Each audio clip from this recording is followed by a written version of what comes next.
war in Iraq and the war on terror. For some Muslims, the battle isn't about good and evil, it is about religion and the West's desire to destroy their faith. That's how some see it. CNN's Tom Foreman takes a look.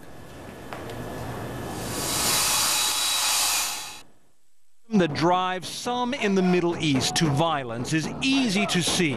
It looks like holy war, they call it holy war, and cries to Allah echo through the battle. Allahu Akbar, Allah. But some Muslims see holy warriors in the West too, perceiving America as an infidel government in an age-old fight to crush Islam.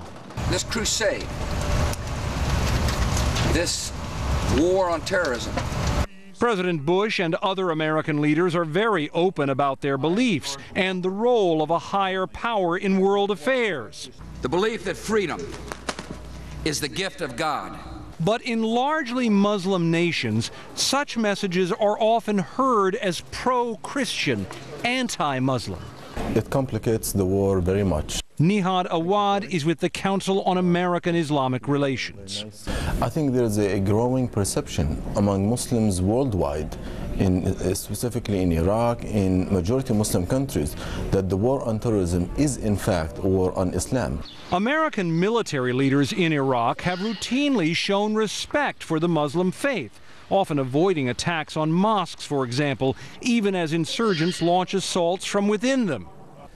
But each time coalition forces finally decide to strike a mosque or a Quran is found to have been mishandled or defiled, Middle East analysts say suspicion grows among Muslims that the Americans are bent on tearing Islam apart.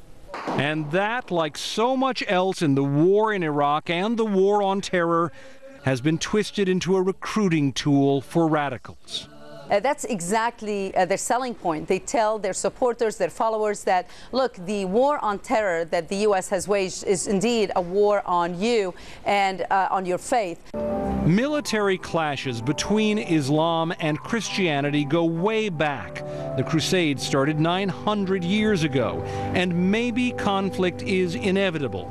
Americans generally see ideas like democracy, freedom, self-determination as positive, secular goals, even if our leaders wrap them in religious terms. May God continue to bless the United States of America.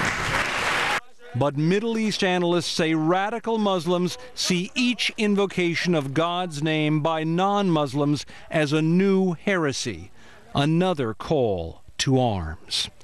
Tom Foreman, CNN, Washington. From the war